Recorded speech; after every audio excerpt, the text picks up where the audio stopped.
autorités locaux, chers collègues, représentants des partenaires techniques et financiers, mesdames et messieurs les représentants de la société civile, distingués invités. C'est avec un réel plaisir que je prends la parole en ce jour pour représenter l'Union européenne. Dakar est une ville très importante, à la fois au niveau national et au niveau régional, avec le potentiel de constituer un hub logistique, économique et commercial de premier plan. Pour faire de Dakar une ville durable, stable et prospère, l'amélioration de la mobilité urbaine dans la capitale et dans ses agglomérations constitue un enjeu crucial, particulièrement pour répondre aux attentes de la jeunesse. Je félicite donc le gouvernement sénégalais et particulièrement le Sécu qui en ont fait une priorité en s'engageant dans un tel projet qui vise à améliorer le cadre de vie des Dakarois, décongestionner le trafic, tout en améliorant la qualité de l'air, car ce projet va déployer un matériel roulant moins polluant et de promouvoir une mobilité active en incluant dans ces activités comme de faire se veut l'aménagement des pistes cyclables et voies isolées. L'Union européenne et ses États membres ont adopté une stratégie appelée Pacte vert qui vise à réduire les émissions d'effet de serre. L'objectif du Pacte vert est de devenir le premier continent neutre pour le climat à l'horizon 2050. Aussi, le projet annoncé aujourd'hui est un projet phare de l'initiative Global Gateway de l'Union européenne qui encourage les investissements dans les infrastructures qui créent des réseaux durables, intelligents, résilients et inclusifs, pour faciliter la connectivité tant au niveau national, local et international. De ce fait, ce projet est en ligne avec l'initiative Global Gateway à double titre. Premièrement, il soutient la création d'un réseau de transport propre, moderne et sûr. Deuxièmement, il se situe sur l'un des 11 corridors stratégiques en Afrique soutenus par l'initiative Global Gateway. Sur ce dernier point, permettez-moi de faire une petite parenthèse pour souligner que l'Union européenne soutient également, ne se limite pas à la mobilité urbaine, et soutient également des projets de construction du pont de Rosso et la réhabilitation de la route Sénomas-Guinchor et le désenclavement territorial. Revenons sur le projet qui nous réunit aujourd'hui. La Team Europe s'est associée au Sénégal pour investir plus de 320 millions d'euros à l'appui de la modernisation du réseau de transport public de Dakar. Ce projet, labellisé Global Gateway, est complémentaire à l'appui UE au financement des équipements du BRT de Dakar, dont l'excellence du Monsieur le ministre a récemment lancé la première mise en service graduelle. Avant de clore mon propos, permettez-moi de souligner un point très important qui concerne le respect de la sauvegarde environnementale et sociale qui va au cœur de ce projet. Et de ce tout au long de son exécution, car l'essence même de ce projet est d'être au service des citoyens et de la planète. Nous devons tous ensemble prendre toutes les mesures pour rejoindre permettant d'éviter, de minimiser et de compenser les impacts environnementaux et sociaux. Je finis mon discours en saluant fortement l'initiative pour inclure dans ce projet les formations et la création d'emplois pour les femmes dans ce secteur qui reste dominé par les hommes. Ceci est exemplaire pour la transition du genre. Je vous félicite et je vous remercie de votre attention. Monsieur le maire, Monsieur le président du conseil départemental de Kermassar, Mesdames, Messieurs les directeurs généraux, directeurs et chefs de service, Madame la chef de coopération de la délégation de l'Union européenne au Sénégal, Monsieur le représentant résident de la Banque européenne d'investissement au Sénégal, Monsieur le directeur de l'Agence française de développement à Dakar, Madame la directrice du bureau de la KfW au Sénégal, Monsieur le représentant de la Banque mondiale, Monsieur le représentant de la Banque africaine de développement, Monsieur le représentant de la Banque islamique de développement, Mesdames, Messieurs les représentants des opérateurs de transport, Monsieur le directeur général du SECUT, Monsieur le directeur général de l'AGEROUTE, chers invités, chers participants, Mesdames et Messieurs, c'est avec une grande joie que je vous retrouve aujourd'hui, 2 semaines après la mise en service commerciale du BRT, pour lancer, au nom du ministre des Infrastructures et des Transports terrestres et aériens, M. Malick Ndiaye, empêché un autre projet de transport public urbain important dans la dynamique des solutions durables que l'État du Sénégal met en œuvre pour améliorer les conditions de mobilité urbaine dans la métropole de Dakar. Il s'agit du projet de restructuration du réseau de transport en commun. Je voudrais profiter de cette occasion pour vous remercier de votre présence qui témoigne de l'importance du projet, mais aussi de l'intérêt que vous y attachez. Je salue aussi la présence des représentants de nos partenaires de développement, en particulier M. l'ambassadeur de l'Union européenne au Sénégal, le représentant de la Banque européenne d'investissement, de M. le directeur de l'Agence française de développement au Sénégal et de Mme la directrice du bureau de la KfW au Sénégal, dont la contribution totale aux côtés de l'État du Sénégal représente 210 milliards de francs CFA, soit près de 80% du financement global de la première phase du projet, chiffré à 268 milliards de francs CFA.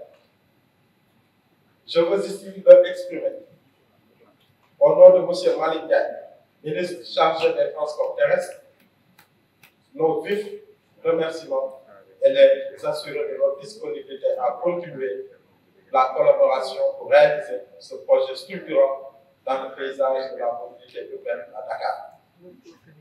J'associe à ces remerciements les autres partenaires de développement, comme la Banque africaine de développement, la Banque islamique de développement, qui nous accompagnent dans d'autres secteurs et qui manifestent leur intérêt pour le renforcement et la modernisation des transports au Sénégal, en particulier les transports urbains.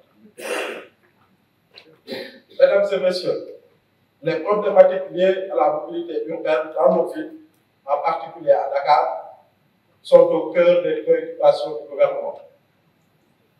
La région de Dakar se caractérise par son poids à la fois économique et démographique très important, avec une population de près de 4 millions d'habitants, projetée à 7 millions à l'horizon 2040, sur une superficie correspondant à seulement 0,3% du territoire national.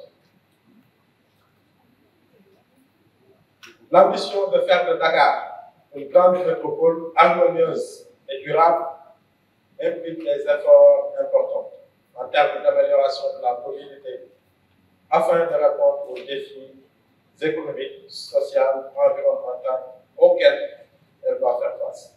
C'est pourquoi, après le TER et le BRT, l'État, à travers le SEDUC, a entrepris la restructuration du réseau de transport en commun dont l'objectif est d'améliorer et de renforcer l'offre de transport public urbain dans une perspective d'intermodalité avec une intégration physique et tarifaire.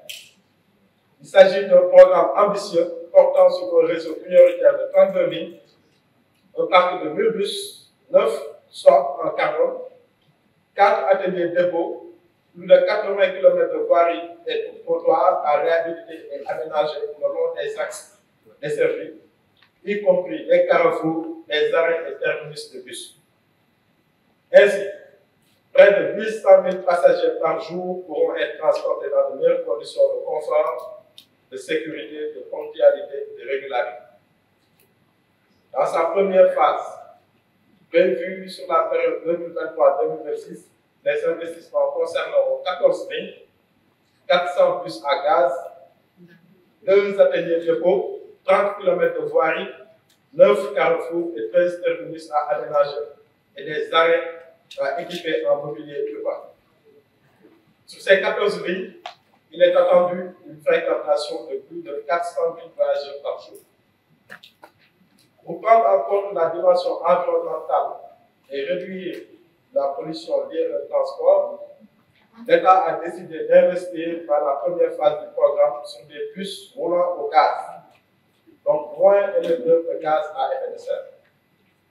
Par ailleurs, l'expérimentation de bus électriques est prévue sous forme de pilote pour tester les conditions de leur exploitation et anticiper sur la seconde phase du programme où les études seront approfondies pour évaluer la faisabilité technique et économique de passer à une grande échelle.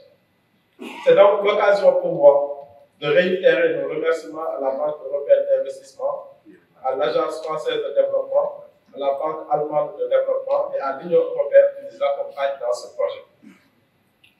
Ces remerciements vont aussi à la Banque africaine de développement qui, avec la KfW, s'est engagée à accompagner le CETUD pour réaliser les études et les investissements de la phase 2 du programme. Mesdames et messieurs, il s'agit là d'un programme de modernisation du système de transport de la capitale pour améliorer les conditions de déplacement des populations à court et moyen terme. Sur le long terme, d'autres projets d'envergure sont prévus avec le nouveau plan de mobilité urbaine durable réalisé dans le cadre de l'initiative mondiale Mobilize Your City et qui prévoit entre autres 7 nouvelles lignes de transport de masse à l'horizon 2040 tout en réservant une place importante à la mobilité active, en particulier la marche à pied qui reste prépondérante dans les déplacements quotidiens à Dakar. Ce sera aussi l'occasion de promouvoir d'autres modes actifs comme le vélo pour réduire la part des déplacements motorisés et leur impact négatif sur notre environnement. Cependant, tous nos efforts ne doivent pas être concentrés sur la région de Dakar. C'est pourquoi, à l'instar des autres secteurs de l'économie, un programme d'amélioration de la mobilité dans les autres grandes villes du pays est prévu pour accompagner le développement et accroître leur attractivité afin de desserrer le taux sur Dakar. Ce programme est piloté par le CETUD que j'exhorte à travailler en étroite collaboration avec les différentes structures concernées et nos partenaires au développement. Il fera l'objet d'autres rencontres et discussions approfondies pour son financement et sa mise en œuvre. Pour terminer, je voudrais inviter les parties prenantes, services techniques de l'État, autorités locales et administratives, partenaires techniques et financiers, usagers, secteur privé et société civile, à une collaboration active avec le CETUD et l'AGERO dans la mise en œuvre du projet pour permettre l'atteinte des résultats escomptés. En perspective des Jeux olympiques de la jeunesse de Dakar en 2026, la mise en service du réseau RTC, articulé au transport de masse et à la mobilité active, sera une contribution déterminante à l'objectif d'amélioration des conditions de déplacement. Sur cette note d'espoir, je déclare ouvert, au nom de Monsieur le ministre des Infrastructures et des Transports terrestres et aériens, l'atelier de lancement de la première phase du programme de restructuration du réseau de transport en commun de Dakar. Je vous remercie pour votre attention. Monsieur le secrétaire général du ministère, monsieur le directeur général du CETUD, chers collègues, mesdames et messieurs les représentants de partenaires publics, distingués invités en boutique qualité.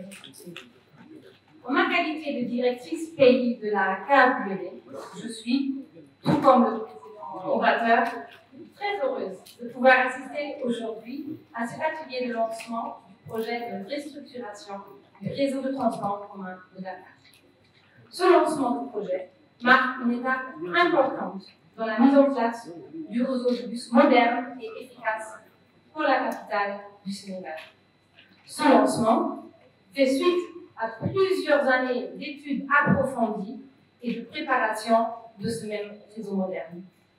Avec ce lancement officiel, une étape importante est franchie pour faire de Dakar une ville encore plus durable et encore plus vivable pour tous ses citoyens, particulièrement aussi les couches sociales défavorisées et les femmes, qui bénéficieront également de la restructuration des transports en commun aux standards internationaux.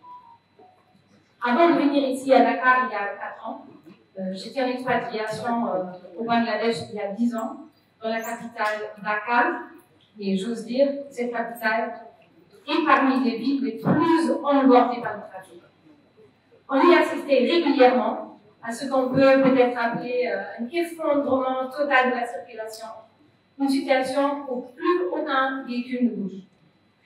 Grâce aux efforts des autorités sénégalaises, et particulièrement du CETUD, que je félicite d'ailleurs pour les résultats déjà réalisés, nous n'en arriverons pas ici à Dakar, même si ici aussi le système de transport est fortement sous pression et pèse de plus en plus sur la qualité de l'air et sur la qualité de la vie.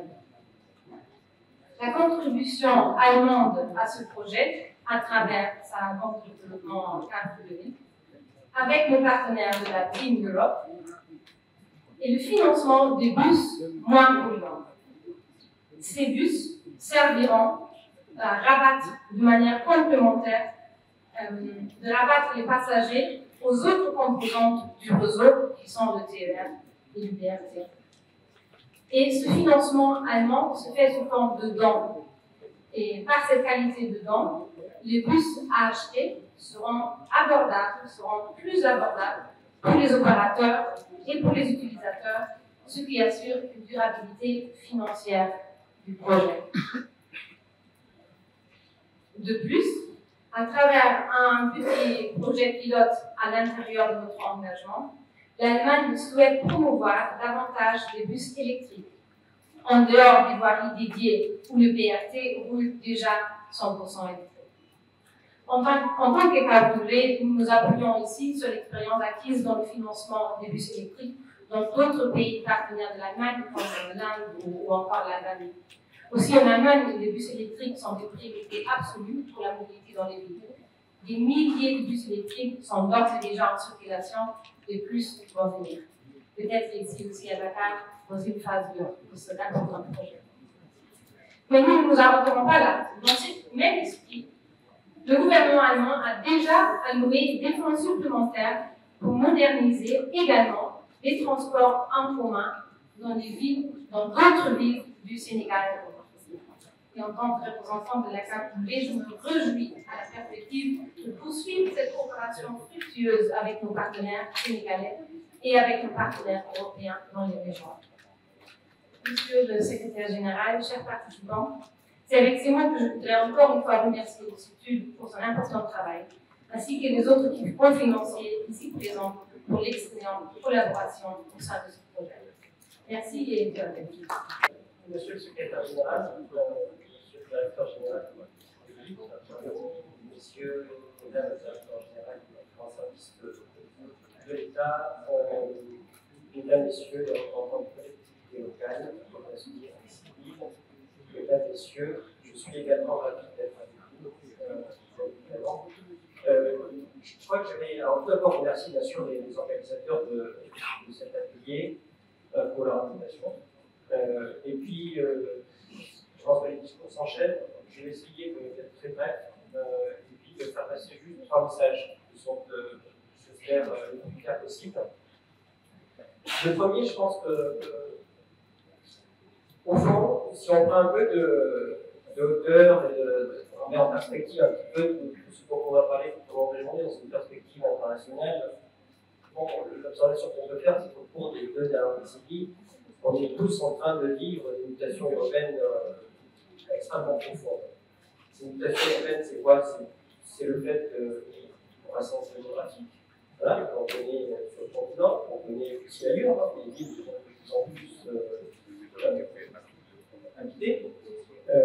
Sous l'effet, bien sûr, plus les villes deviennent importantes, plus il y a une demande sociale de mobilité qui est extrêmement forte. Et puis, sur la tête François contraintes climatiques et qui s'exerce aussi sur tous qui suppose effectivement de trouver des solutions qui soient adaptées à ça. Et donc, au fond, moi j'ai eu l'occasion, l'opportunité de vivre, et on a tous fait tout ça, quel que soit les pays dans lesquels on a pu passer un peu de temps. Et finalement, on s'aperçoit qu'il y a deux phases. Une phase où, effectivement, on met en place les systèmes de transport. En fait, c'est les transports qui font la transformation des pays. Ça, c'est un constat qu'on a observé partout. Et au fond, on a souvent deux phases. On a une phase qui est douloureuse. Et effectivement, on s'aperçoit que mettre en place, aménager des travaux de transport public, il y a des contraintes extrêmement importantes. C'est très coûteux. Donc, la stabilité des carbone aussi, les externalités négatives sont très importantes. Et puis, on s'aperçoit qu'il y a quand même à un moment donné une courbe qui s'inverse, voilà, au fur et à mesure de la mise en place de ces systèmes de transport. À un moment donné, ça s'équilibre un petit peu. Et les gains commencent à être un peu plus importants, la satisfaction sociale devient un peu plus importante, tout ça prend beaucoup de temps. Et donc, mon premier message, il est très simple, c'est que, Carnot disait tout à l'heure, le Dakar, le pourcentage, finalement, tu peux dans tous ces chantiers. Donc, effectivement, c'est fini pour tout le monde, on le vit tous, et à un moment donné, il faut être patience en joue. Et puis on observera ce qu'on a observé partout ailleurs dans toute notre ville, à Dakar, c'est qu'à un moment donné, il y aura une inversion de circonstances. Donc ça c'est mon premier message, et je pense que ce qu'on vit ici, on l'a vécu ailleurs, on le vit ailleurs, et que tous ces chantiers qui sont extrêmement complexes, tout ça s'inscrit dans du concret. Le deuxième point, il est plutôt sur le Sénégal. Quand je suis arrivé à la vie, ça saute aux yeux l'hyperpolarisation de la ville de Dakar. Une équation urbaine qui est extrêmement complexe, qui est 20%, je crois, de la population du Sénégal vit sur la ville de Dakar, donc c'est quand même extrêmement difficile. Ça fait des tensions extrêmement importantes. Et puis, on a vu quand même, depuis quelques années, effectivement, qui a été évoqué tout à l'heure, la mise en place de systèmes de transport petit à petit. Ça a été d'abord l'interconnexion des transports interurbains avec ce projet d'autoroute, qui ont développé la ville de Dakar. Ça a été plus récemment la mise en place de systèmes ferrés aussi, voilà, avec le TER. Et puis là, on est aujourd'hui sur des programmes de transformation de transport intra-urbain. Donc, effectivement, on peut réaménager du corridor de transport public. Tu as raison. La solution, c'est le transport public dans cette équation. Donc, nous, on a été voilà, de très loin partenaires associés à ces grands projets. Et donc, je pense que c'est aussi l'occasion de saluer le travail qui est fait par le ministère sur l'Institut. Voilà, Thierno, mais aussi derrière toutes les équipes du Institut et d'autres, les services publics ont été associés. Je crois qu'on est dans une équation complexe et évidente. Et je pense que la bonne approche, c'est été dit, ce que j'ai entendu tout à l'heure, c'est une solution. Je pense que tous ces programmes, en fait, sont des familles de solutions. C'est-à-dire qu'on apprend quand on engage ce type de programme et qu'il est important de prendre en compte les spécificités locales. Il n'y a pas de système de transport qui sont là, à Singapour ou je ne sais pas où, et puis en France, ici au Sénégal. Il y a forcément une dimension ou un processus endogène où effectivement il faut prendre en compte les contraintes spécifiques de la vie du pays et puis adapter la solution, les programmes à ces transports. Et donc c'est une aventure et c'est plutôt fabuleux. Et donc mon deuxième message, il est très simple. Vous avez ici un ensemble de partenaires financiers pour la cité, mais qui sont tous présentés les uns des autres. Et moi, il me semble-t-il que ça exprime en tout cas la confiance qu'ont tous ces partenaires financiers à l'égard des grands partis ici, de ce programme effectivement de transport, de restructuration de transport. Dernier point pour être diplôme, ça va être dit sans doute tout à l'heure, c'est quand même un programme très ambitieux. C'est 14 lignes de bus qui vont se connecter à l'URSSAF qui représente le BRT. 400 autobus qui seront mis en service prochainement et qui permettront de transporter près de 500 000, si je ne dis pas de bêtises, près de 500 000 passagers jour. Voilà, c'est la vidéo de l'écran. Tout ça aura aussi un impact sur l'émission de CO2. Voilà, on est plus aussi cette contrainte-là. Je reprends un peu le mot qui était dit tout à l'heure, hein, c'est l'équivalent qui sera émis par ce transport, c'est l'équivalent de 22 000 voitures sur la carte. C'est une optimisation extrêmement. Et mon dernier message, je finirai là-dessus, je suis désolé si j'étais un peu trop long. C'est finalement, c'est toujours très difficile de qualifier la réussite et l'échec d'un projet. Au-delà des grands chiffres comme ça qui sont annoncés, je pense qu'il y a des choses qui sont très simples à tenir compte, définies. Je pense que la réussite de ce projet sera évaluée d'abord par la capacité, la qualité, la manière avec laquelle vont être gérés les travaux. Voilà, on va bien, ça veut dire dans le technique, dans l'environnemental, dans le social. Donc tout ça, ça va être quand même des éléments de complexité folle. Et donc je pense que la réussite de ce projet sera appréciée au regard de la qualité et de la manière avec laquelle ces travaux seront mis en œuvre. Ce sera apprécié au regard de la qualité du service qui sera fourni, c'est évident. Et puis, je l'ai dit tout à l'heure, ce sera apprécié aussi au niveau de l'accès à ce service. Donc, voilà, quand les gens vont acheter un ticket, ce ticket sera accessible aux uns et aux autres. Et donc, au fond, au bout du compte et dans toute la chaîne, c'est la satisfaction des usagers qui sera le seul et le principal indicateur de réussite ou pas réussite de ce projet. Voilà. Donc ça veut dire que c'est ça qu'il faudra sans doute avoir en avec tous et puis ça avec tous. Et donc, je finirai sur ce troisième message, je ne vais pas être trop long, désolé si j'étais un petit peu trop long. Et donc, je remercie beaucoup les organisateurs et puis vous souhaitez un atelier le plus fructueux possible. Merci pour votre attention.